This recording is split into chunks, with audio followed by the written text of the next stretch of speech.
We are still here at the 5th Global Convention of Solidarity with Palestine. I'd like to welcome my next guest, ANC Member of Parliament, Mr. Obed Bapela. And Tate Obed, thank you so much for joining us here. Thank you very much, and to the viewers at home. Yeah. Mr. Bapela, I mean, we've seen the ANC's historical relationship with the people of Palestine. And it's a relationship that shows no sign of slowing down, isn't it? Definitely not.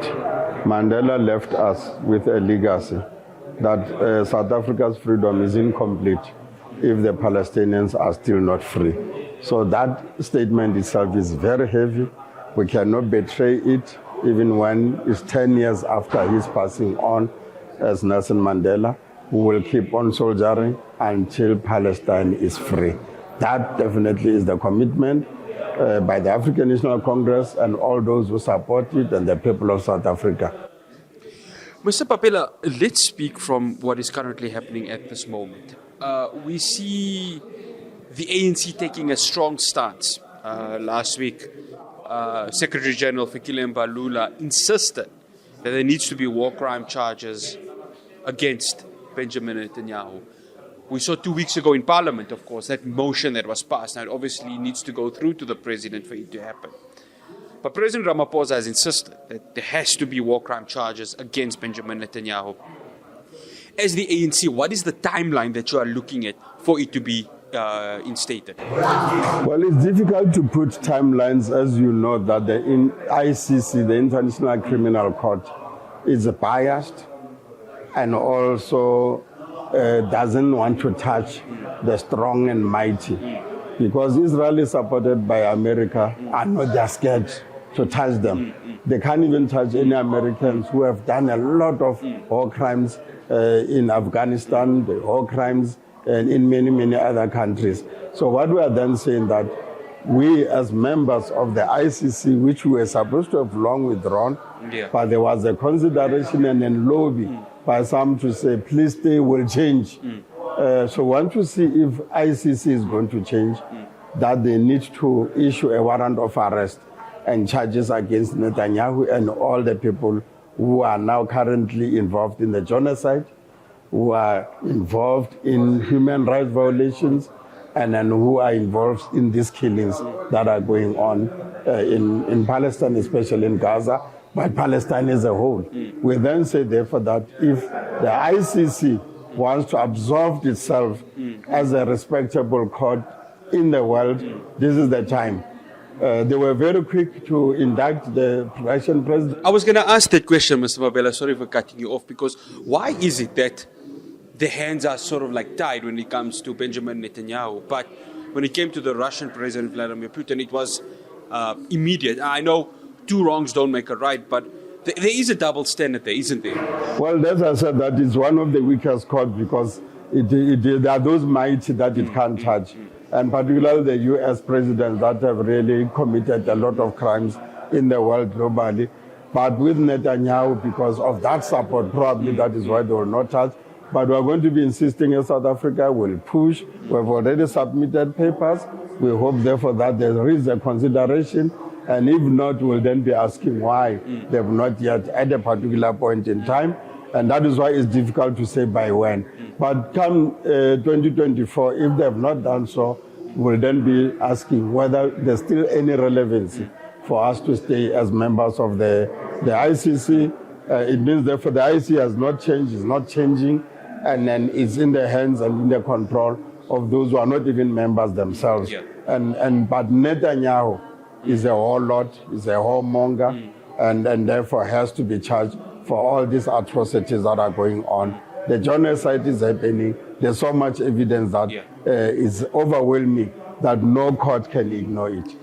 Mr. Bapela, you would remember apartheid, of course, because you fought against it. And you saw the worldwide support for the African National Congress and various other freedom-fighting organizations. Now you're seeing it for the people of Palestine. It continues to grow. That's something you can't defeat, isn't it? Public support, public opinion. It wins every time against that of governments who are in support of what Israel is doing. Well, look, the support is overwhelming. amongst majority of the people on our stand in supporting the freedom of Palestine. And obviously, the public opinion will always distort information, twist it so that it suits others and not others. But I think South Africans are taking the words of Nelson Mandela that for so long as Palestine is not free, our freedom cannot be full. And therefore, we have to then execute by solidarity, supporting the Palestinians. I know we're 1,000 kilometers away, and some people are throwing that distance to say, why worry about a situation that is 1,000 far away? We are we are currently enjoying our freedom as a result of the international solidarity. So therefore, what happened to us ought to happen to those who are still fighting for their own freedom.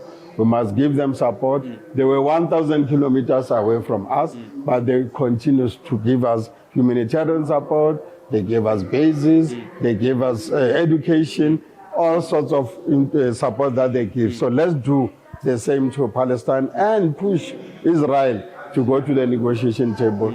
Push that this ceasefire must not be temporarily. Because this temporary ceasefire yesterday, 1,000 people got killed just after the end of the ceasefire. So it must be permanent to give space for talks and negotiations. And obviously the conditions for talks and negotiations is preceded by other things, the release of political prisoners, the return of the exiles, the unbanning of those who are banned, so that then the atmosphere and the conditions of talks towards a genuine freedom of Palestine, that's what we want to see happening. Mr. Bapela, I want to bring in two-state solution, right? And maybe if you listen to a Palestinian perspective, they would say it's something that we can't have because historically this is a land that was taken away from us. So how does that two-state solution works?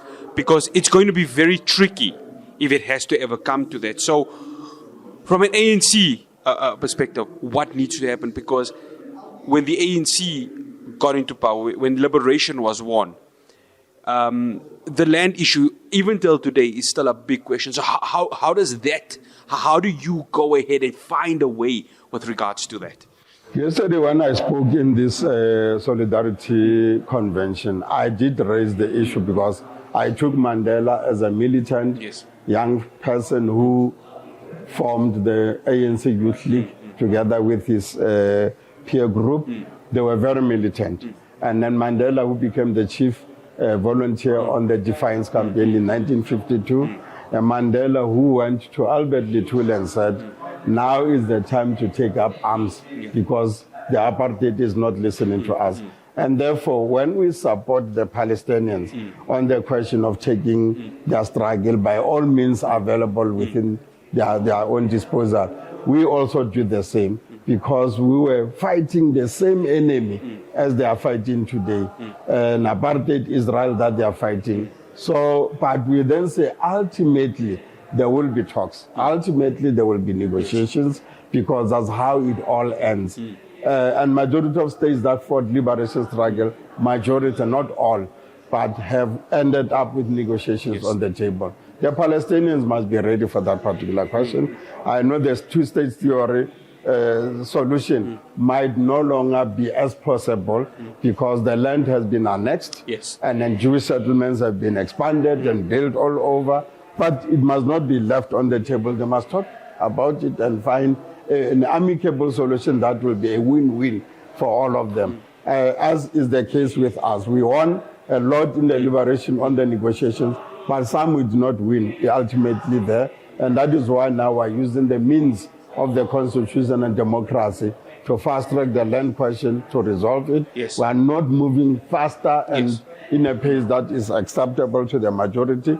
The economic control is still in the hands of the white majority, and then also are not yet as winning on that particular. Those are the two issues that are very difficult when we look at the Freedom Charter. Maybe you can say 7 of the Freedom Charter clauses have been implemented, except the economy, the land, and the issue of education. Even though we are trying with NSFAS, but it's still not yet there because the type of the skills that emerges out of the education do not empower us to take over even the economic heights of the country. Yes. So we need then to look at those three difficult issues. So it is a negotiated settlement. You take some, you leave some, you lose others, you win others. So those talks will then be determined whether it's the two-state solution, whether within the borders of 1967.